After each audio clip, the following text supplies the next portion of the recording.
सभी को जय मसीह की। यीशु मसीह के नाम में मेरा सभी को वंदन है। प्रभु ने एक सुंदर अवसर हमारे जीवन में फिर से जोड़ा कि उसके वचन के अनुसार हम कुछ अध्ययन कर सकें, मनन कर सकें, कुछ सीख सकें। हम हर समय, हर दिन, प्रतिदिन परमेश्वर के वचन के द्वारा कुछ न कुछ नया सीखते हैं और प्रभु अपने वचनों के द्वारा हम सभी से बातचीत करता है, अपने परमेश्वर के दासों के द्वारा। आज परमेश्वर वचन के द्वारा हमसे क्या बातचीत करना चाहता है, हम थोड़ा समय के लिए देखेंगे। और ये वचन केवल हम सुने नहीं, हम सुनने के बाद में दूसरों तक भी पहुंचाएं, ताकि उन तक भी वचन पहुंचने पाए और उनका भी आत्मिक उन्नति होने पाए, उनका भी उद्धार होने पाए, वो भी मसीह को ठीक ठीक तरीके से जानने पाए, समझने पाए। ऐसा हम करेंगे तो प्रभु के लिए हम एक आत्मा को जीतते हैं, प्रभु के लिए एक आत्मा को स्वर्ग के लिए हम तैयार करते हैं। तो हम बाकी चीज़ों में हमेशा बढ़ चढ़ कर हिस्सा लेते हैं, भाग लेते हैं। इस काम में भी अगर हम बढ़ चढ़ के प्रभु के लिए भाग लेंगे या प्रभु के काम को आगे बढ़ाएंगे, तो जितना यहाँ पर हमको आनंद होता है, उससे कहीं अधिक आनंद स्वर्ग में हमारे लिए मनाया जाता है।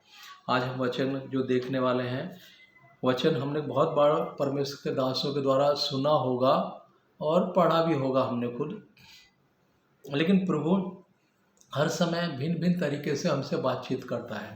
तो आज परमेश्वर हमसे किस विषय में बातचीत करना चाहता है, थोड़ा सा हम देखेंगे।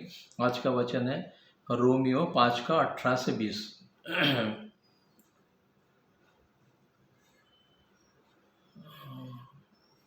हालेलुया। इसलिए जैसा एक अपराध सब मनुष्यों के लिए दंड की आज्ञा का कारण हुआ, वैसा ही एक धर्म का काम भी सब मनुष्य के लिए जीवन के निमित्त धर्मी ठहराए जाने का कारण हुआ। क्योंकि जैसा एक मनुष्य के आज्ञा न मानने से बहुत लोग पापी ठहरे, वैसे ही एक मनुष्य के आज्ञा मानने से बहुत लोग धर्मी ठहरेंगे। व्यवस्था बीच में आ गई कि अपराध बहुत हो, परंतु जहाँ पाप बहुत हुआ वहाँ अनुग्रह उससे भी कहीं अधिक हुआ।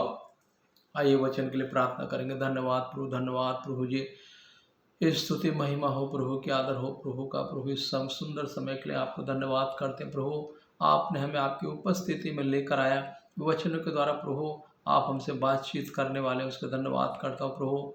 ये वचन प्रभु आपका है, सेवकाई आपकी, हम सब आपके हैं प्रभु, सभी कुछ आपका है, हमारा कुछ नहीं प्रभु। हम अपनी बुद्धि ज्ञान से कुछ नहीं कर पाएंगे यदि प्रभु आपका अनुग्रह हमारे साथ में ना हो, हमारे जीवन में ना हो प्रभु। जिस आत्मा के द्वारा ये वचन लिखे गए, उसी आत्मा के द्वारा इन वचनों को समझने के लिए, मुझे भी बोलने के लिए, और जितने भाई बहन दास इन वचनों को सुनेंगे उनको भी समझने के लिए आत्मिक बुद्धि, आत्मिक ज्ञान से भर दीजिए। पवित्र आत्मा हर एक बातों का नियंत्रण आपके हाथों में होने पाए, हर एक वातावरण का, परिस्थिति का, स्थिति का नियंत्रण आपके हाथों में होने पाए। मुंह मेरा हो, शब्द आपकी ओर से होने पाए। मैं नहीं, मुझ में होकर आप बातचीत करना प्रभु। सारी बातों के लिए मान, महिमा, आदर, गौरव पृथ्वी आपको ही देते हुए प्रार्थना यीशु मसीह के पवित्र सामर्थ्य नाम में मांगते हैं प्रभु जी। आमीन आमीन आमीन।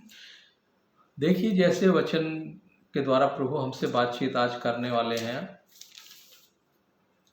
इसलिए जैसा एक अपराध सब मनुष्य के लिए दंड की आज्ञा का कारण हो, वैसा ही एक धर्म का काम भी सब मनुष्य के लिए जीवन के निमित्त धर्मी ठहराए जाने का कारण हुआ। एक मनुष्य कौन? वो जिसके अपराध के कारण सबके अंदर पाप आ गया, सब अपराधी ठहरे। प्रभु ने जब आदम और हव्वा को बनाया, मृत्यु उनके जीवन में नहीं थी। प्रभु ने उनको अनंत काल के जीवन के लिए बनाया, लेकिन प्रभु ने कुछ आज्ञा, कुछ शर्त, कुछ दिशा निर्देश देकर उनको अदन की वाटिका में नियुक्त किया, रखा। लेकिन कुछ समय के बाद में परमेश्वर की आज्ञाओं का उन्होंने उल्लंघन किया। परमेश्वर ने जिन चीजों को उनको करने के लिए मना किया था वही उन्होंने की, जिस फल को खाने के लिए मना किया था वही फल खाया, और झूठ भी बोला। एक दूसरे के ऊपर उन्होंने गलती लगाई, लेकिन गुनाह को कबूल किसी ने भी नहीं किया। आदम को परमेश्वर ने अपने स्वरूप में बनाया, जीवन का श्वास अपने अंदर फूंका। आदम का अकेला रहना परमेश्वर को ठीक नहीं लगा, इसलिए उसने एक सहायक उसके लिए हव्वा को बनाया और उसी के अंदर से उसको बनाया। इसलिए उसका नाम नारी रखा, क्योंकि नर के अंदर से उसको बनाया, इसलिए वो नारी का नाम खुद आदम ने उसका रखा। लेकिन परमेश्वर ने उनको एक आज्ञा दी, ये वन के सारे फलों को तुम खाना, लेकिन ज्ञान के और बुद्धि के फल को तुम नहीं खाना। लेकिन उन्होंने वही आज्ञा को तोड़ दिया। वहां पर जीवन का फल भी था, लेकिन प्रभु ने आज्ञा किसके लिए? तुम ज्ञान और बुद्धि का फल नहीं खाना, उसी दिन तुम्हारी आंखें खुल जाएंगी। प्रभु ने भी कोई झूठ नहीं बोला, आंखें तो उनकी खुल गई। लेकिन शैतान ने भी आके उनके जीवन में काम किया। शैतान ने भी किसको भरमाया? पहले हव्वा को भरमाया, तुम ये फल खा लोगे तो तुम्हारी मृत्यु नहीं होगी, लेकिन तुम्हारी आंखें खुल जाएंगी। वचन के अंदर लिखा है, उसने वचन से बात की। तो हमें किसके वचन को सही मानना है? अगर हम इन सारी बातों में अगर भेद निकाल पाएंगे तो कब निकाल पाएंगे? जब पवित्र आत्मा हमें बताएगा, वचन हमारे अंदर रहेगा। शैतान ने भी बोला, लेकिन उनकी बात को परमेश्वर ने नहीं बोला, लेकिन परमेश्वर की बात को उन्होंने नजरअंदाज करके शैतान की बात को मान के वो फल को खाया। फल खाने का परिणाम क्या हुआ कि उनको अपना नंगापन नजर आने लगा। जो आत्मिक आंखें थी उनके खुल गई। शारीरिक मृत्यु तो नहीं हुई उनको, लेकिन आत्मिक मृत्यु उनकी हो गई। जब आत्मिक मृत्यु हो गई तो परमेश्वर से वो छुपने लगे। हम भी कोई गलती गुनाह करके हम छुपते हैं अपने आप को, ऐसे उन्होंने भी छुपने लगे। छुपने के साथ साथ उन्होंने और भी काम किए। हव्वा आदम ने बोला, तूने जो स्त्री मुझे दी, इसने मुझे खिला दिया और मैंने खा लिया। स्त्री ने किसके ऊपर? सर्प के ऊपर। इसने मुझे बहकाया, मैंने खाया और अपने पति को भी दिया।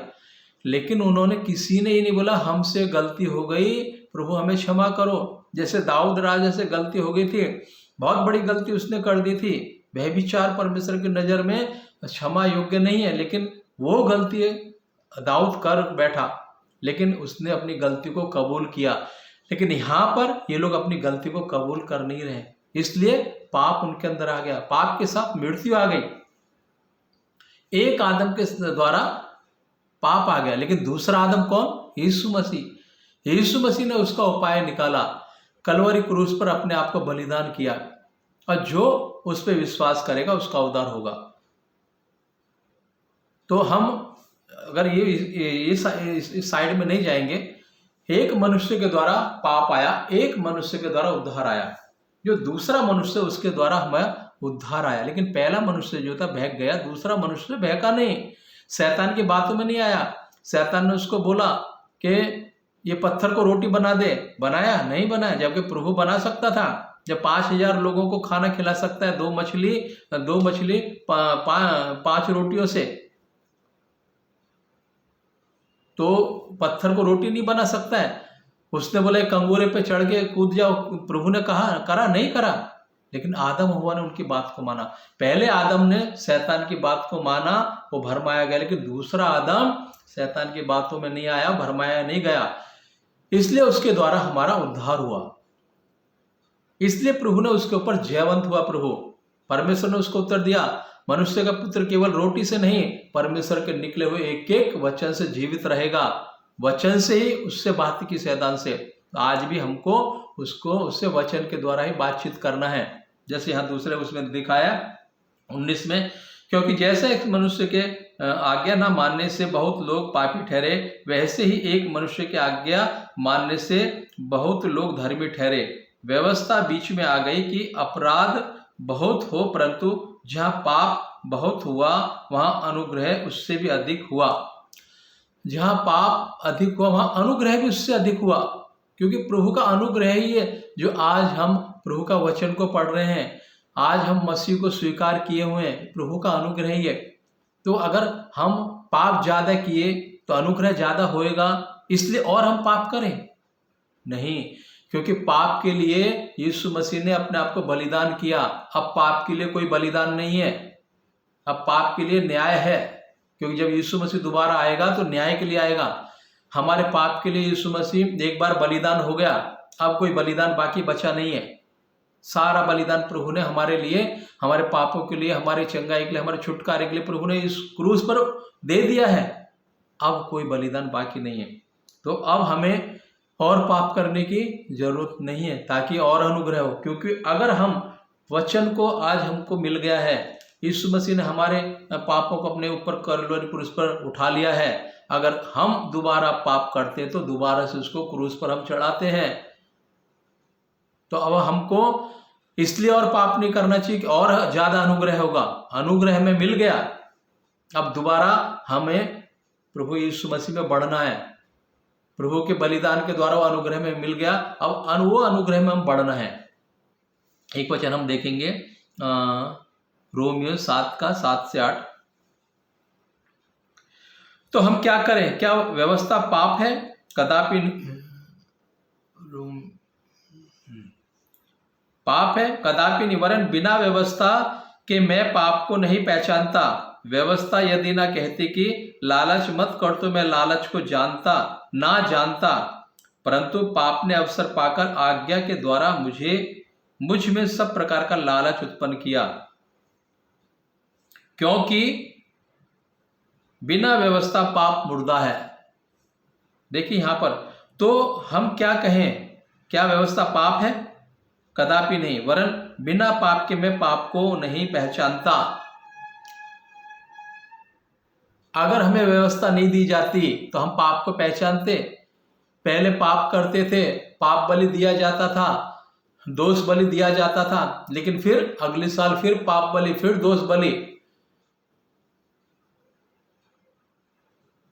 लेकिन जब व्यवस्था आ गई तो हमें पाप के बारे में मालूम पड़ा। जब 10 आज्ञा आ गई तो हमको पाप के बारे में मालूम पड़ा।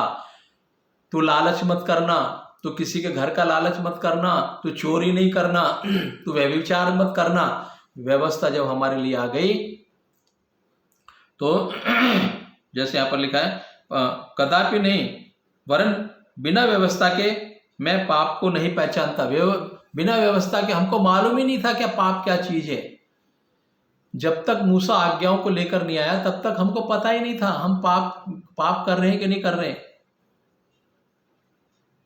पशु के साथ व्यभिचार हो रहा था, पुरुष के साथ कर रहा था, स्त्री के साथ कर रही थी।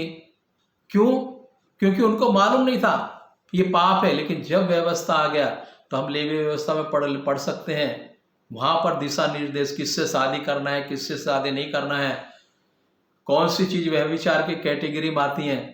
तो व्यवस्था ने हमको पाप के बारे में बोध कराया। तो अब हमको जब पाप का बोध हो गया तो हम दोबारा पाप करना है? नहीं करना है।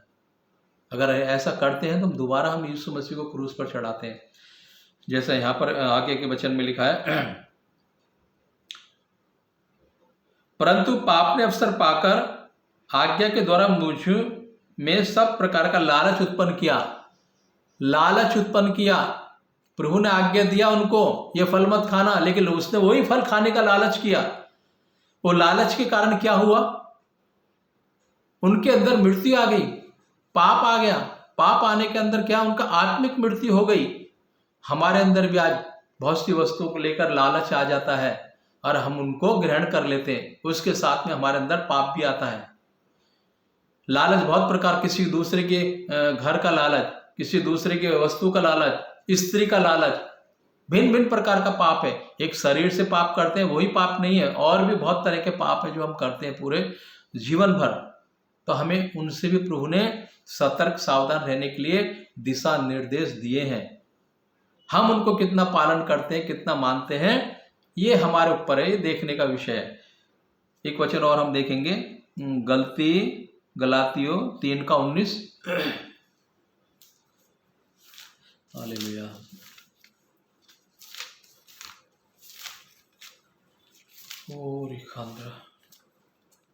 गलातियों 3 का 19। स्तोत्रम प्रभु, स्तोत्रम। हालेलुया।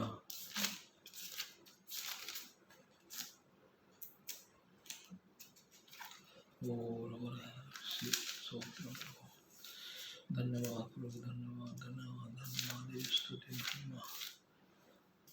गलातियों 3:19 हम देखेंगे थोड़ा। तब फिर व्यवस्था क्यों दी गई? वह तो अपराधों के कारण बाद में दी गई कि उस वंश के आने तक रहे जिसकी प्रतिज्ञा दी गई थी, और वह स्वर्गदूतों के द्वारा एक मध्यस्थ के हाथ ठहराई गई थी। एक मध्यस्थ के हाथ ठहराई गई थी। तब फिर व्यवस्था क्यों दी गई? वह तो अपराधों के कारण बाद में दी गई कि उस वंश के आने तक जिसकी प्रतिज्ञा, उस वंश के आने तक जिसकी प्रतिज्ञा प्रभु ने की थी। अब्राहम को बोला था तेरा वंश तारे तो गिन सकता है क्या?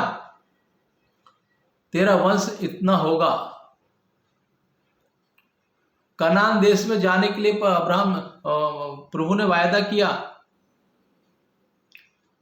उनके आने तक वो प्रतिज्ञा बनी रही। लेकिन जब यीशु मसीह आ गया, यीशु मसीह ने हमारे पापों को अपने ऊपर ले लिया, तो सारी जो है व्यवस्था है पूरी हो गई। अब हमें प्रभु यीशु मसीह के द्वारा उद्धार मिला है। उद्धार हमें क्यों मिला है? कि हमारे लिए कीमत चुकाई गई है एक मध्यस्थ ने। वो मध्यस्थ कौन है? यीशु मसीह। क्योंकि हमारे और परमेश्वर के बीच में वही एक बिचवई है। उसके द्वारा ही हम पिता को जान पाए हैं। उसी के द्वारा ही पिता के पास हमारी पहुंच हुई है। नहीं तो हम बाहरी आंगन में ही रहकर प्रार्थना करते थे। महाअति पवित्र स्थान में हमें जाने की अनुमति नहीं थी। लेकिन एक मध्यस्थ जो हमारे बीच में आया, यीशु मसीह, वो हमारे लिए एक पुल का काम किया, पिता के पास जाने का, पिता से अपनी बात कहने का, पिता से अपने अपनी जो भी इच्छा है उसको बताने का। किसके द्वारा? मध्यस्थ के द्वारा। हम प्रार्थना यीशु मसीह के नाम में मांगते हैं। आज हम किसके नाम से मांगते हैं? यीशु मसीह के नाम से। वो हमारा मध्यस्थ ठहरा कि हम पिता से उसके नाम से मांग सकते हैं। वो कब हुआ? जब उसने हमारे पाप, जो हम पाप की दशा में थे, व्यवस्था को जाने बिना, वो पाप उसने अपने ऊपर ले लिया। हमारे पाप की कीमत उसने चुका दी। जब हमारे पाप की कीमत उसने चुका दी, तो हम आगे को पाप नहीं करना है। अब हम पे वो आज्ञा लागू नहीं होती। जैसे यहां पर लिखा है गलातियों 3:19 में, तब फिर व्यवस्था क्यों दी गई? वह तो अपराधों के कारण बाद में दी गई कि उस वंश के आने तक रहे जिसको प्रतिज्ञा दी गई थी, और वह स्वर्गदूतों के द्वारा एक मध्यस्थ के हाथ ठहराई गई। मध्यस्थ तो एक का नहीं होता, परंतु परमेश्वर एक ही है। हमारा परमेश्वर एक ही है। मध्यस्थ सबका होता है, लेकिन परमेश्वर एक ही है। पिता एक ही है, पवित्र आत्मा एक ही। अरे तीनों एक साथ मिलके काम करते हैं। यीशु मसीह ने कहा तुमने मुझे देखा तो पिता को देखा, पिता को देखा मुझे देखा। जब ये दोनों को हम जान गए तो पवित्र आत्मा का अनुग्रह हमारे पर। यीशु मसीह ने मैं जाता हूं तुम्हारे लिए, मैं एक सहायक को भेजूंगा। जब यीशु मसीह जाने के बाद में सहायक को भेजा, अब वो सहायक हमें चलाता है।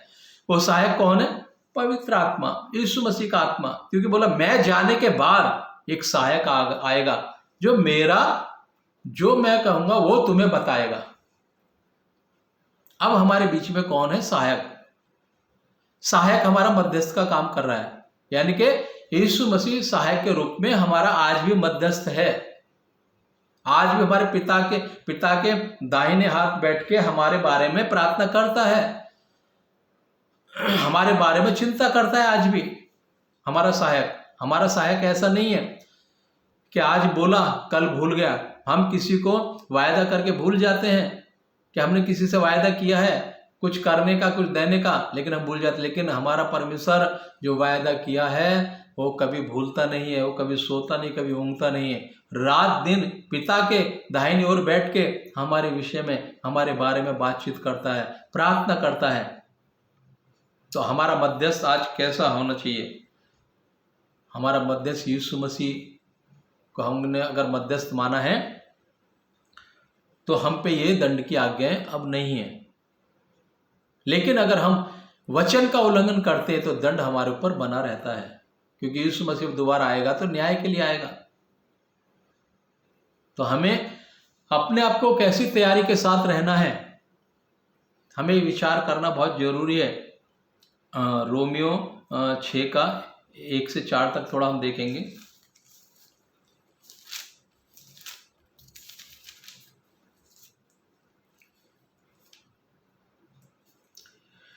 तो हम क्या कहें?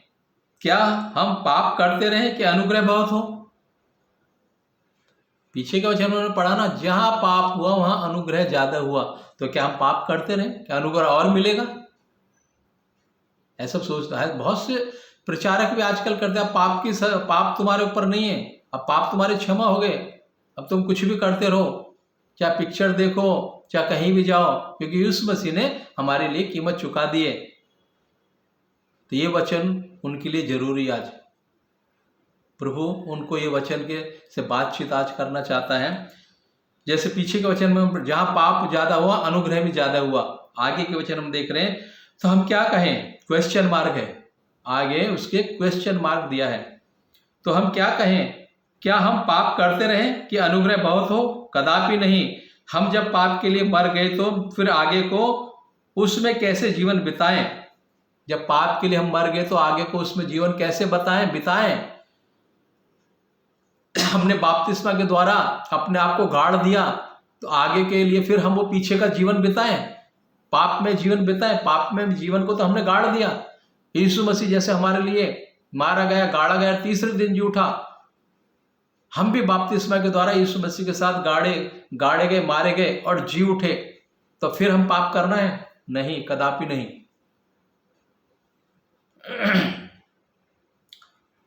3 में, क्या तुम नहीं जानते कि हम सब जिन्होंने मसीह यीशु का बपतिस्मा लिया, उसकी मृत्यु का बपतिस्मा लिया? उसकी मृत्यु का बपतिस्मा को हम एक साधारण चीज समझते हैं। बपतिस्मा लेने के बाद भी हमारा दारू पीना, सिगरेट पीना, पिक्चर देखना, ये सब हमारा चालू रहता है। क्यों? हमने अब बपतिस्मा ले लिया है, स्वर्ग राज्य के हम वारिस हो गए। ऐसा नहीं है मित्रों, ऐसा नहीं है भाइयों बहनों। जब एक बार हमने यीशु मसीह को पहन लिया, जो हमने बपतिस्मा लिया, उसकी मृत्यु का बपतिस्मा लिया है, जब मृत्यु का बपतिस्मा लिया तो हमने अपने आप को पूरी तौर से मारा है क्या? संसार के अभिलाषाओं को मारा है क्या हमने? लालच को हमने मारा है क्या? व्यभिचार को हमने मारा है क्या? क्रोध को हमने मारा है क्या? नहीं मारा है तो हमारा बपतिस्मा लेने का कोई अर्थ नहीं है। हमारे अंदर आज भी वो चीजें राज्य कर रही हैं। बपतिस्मा लिया, उसकी मृत्यु का बपतिस्मा,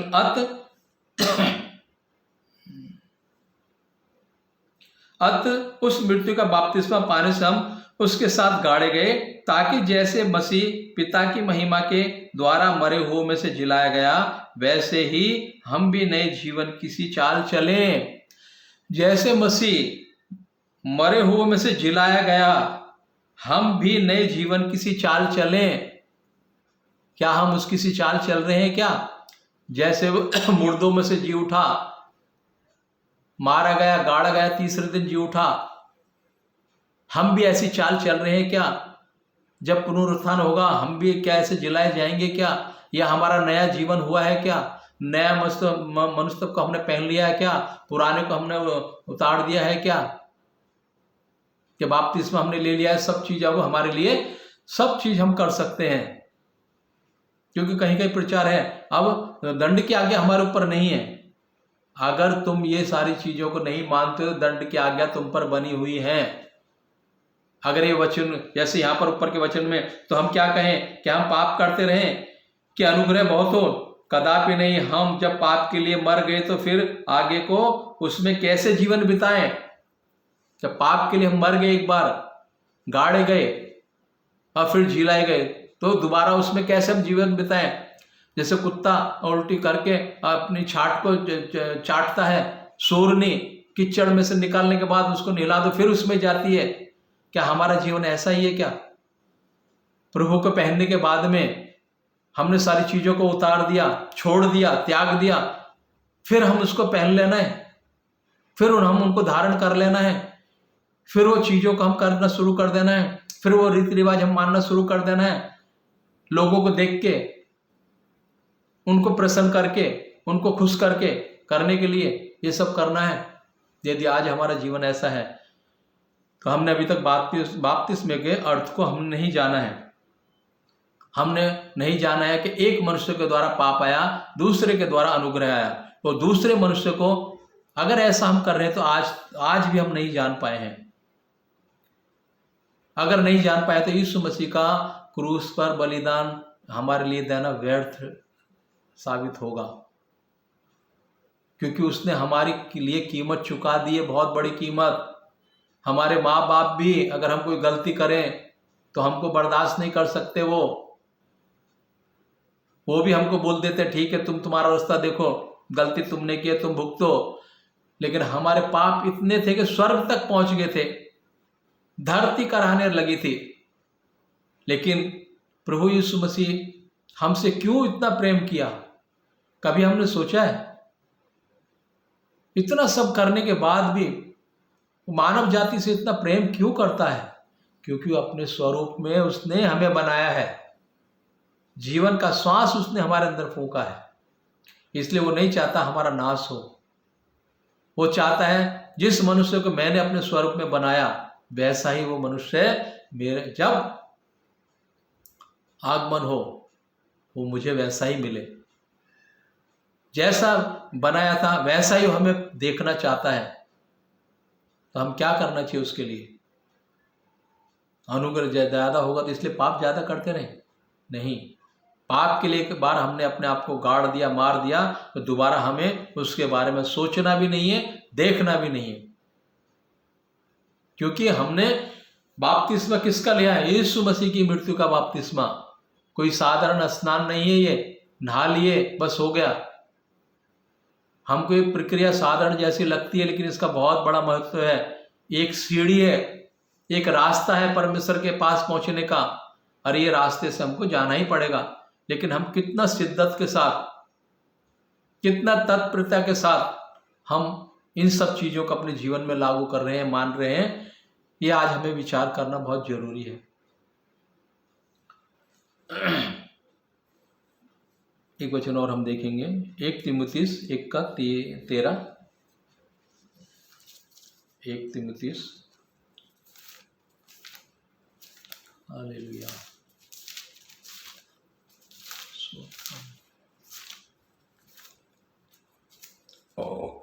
स्तोत्रम,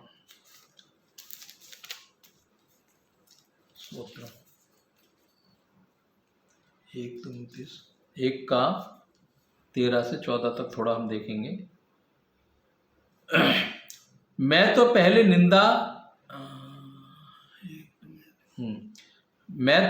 निंदा करने वाला और सताने वाला और अंधेर करने वाला था, तो भी मुझ पर दया हुई, क्योंकि मैंने अविश्वास की दशा में बिन समझे बूझे ये काम किए थे।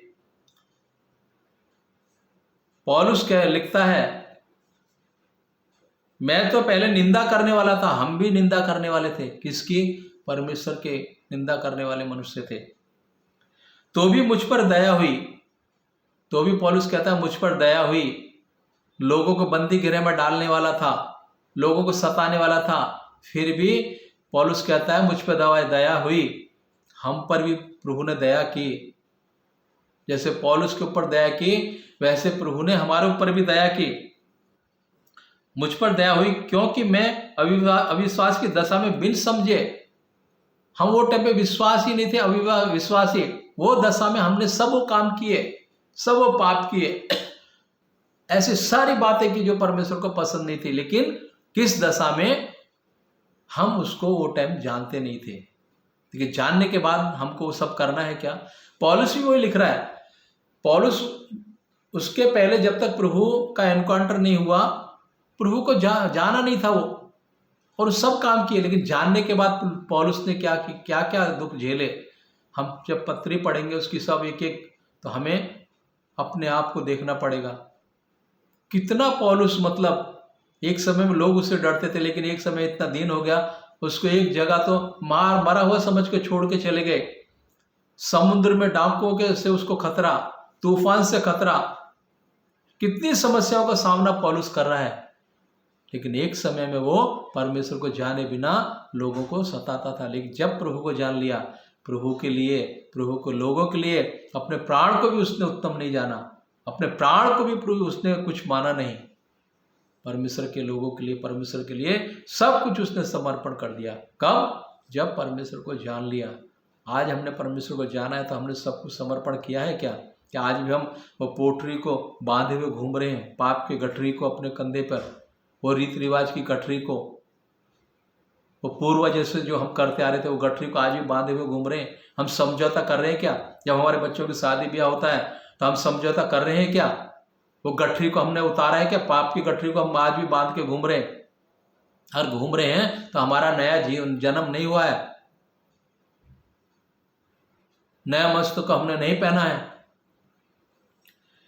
जैसे यहाँ पर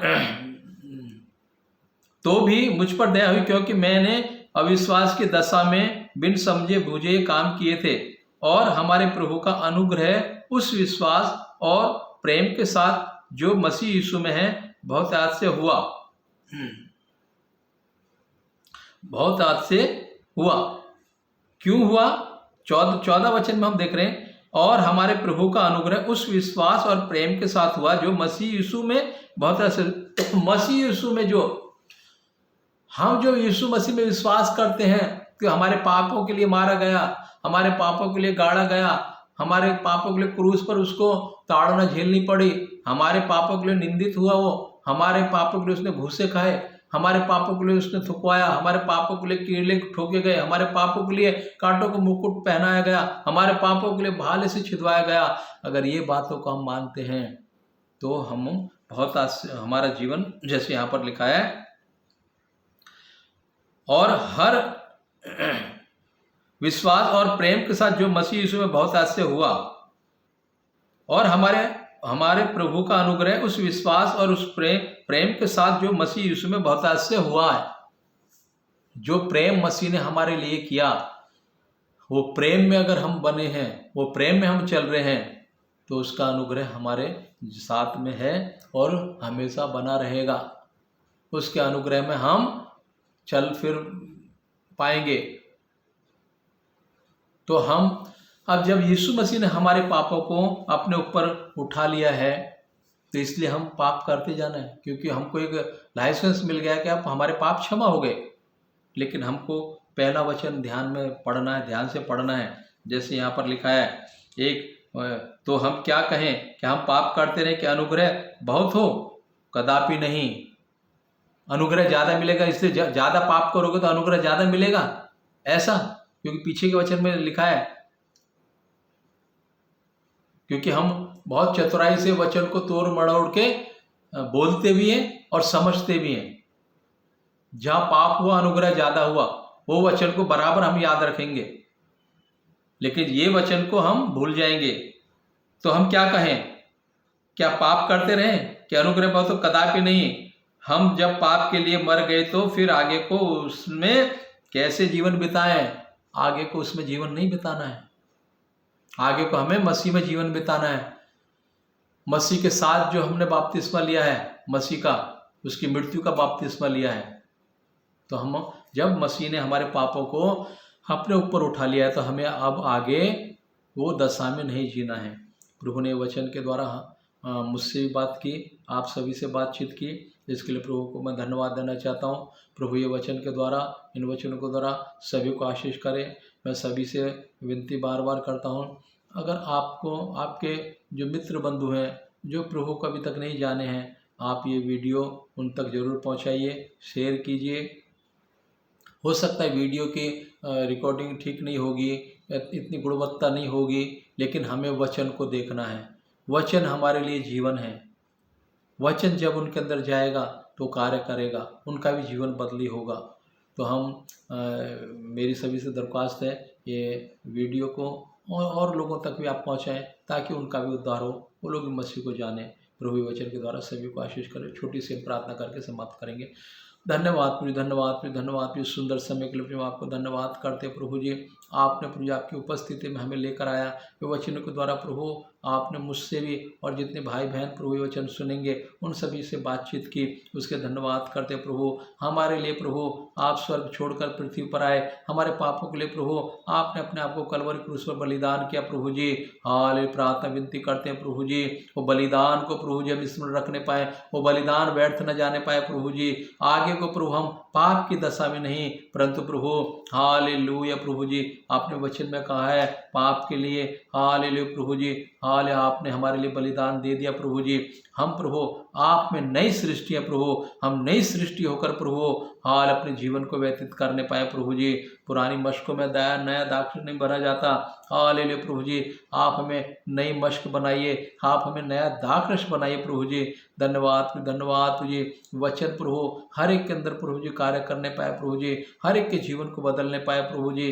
जितने भी लोग ये वचन को सुनेंगे प्रभु उन सभी को आशीषित अनुग्रह करना। सारी बातों के लिए मान महिमा आदर गौरव प्रभु जी आपको ही देते हुए प्रार्थना यीशु मसीह के पवित्र सामर्थ्य नाम में मांगते हैं प्रभु जी। आमीन आमीन। सभी को जय मसीह की।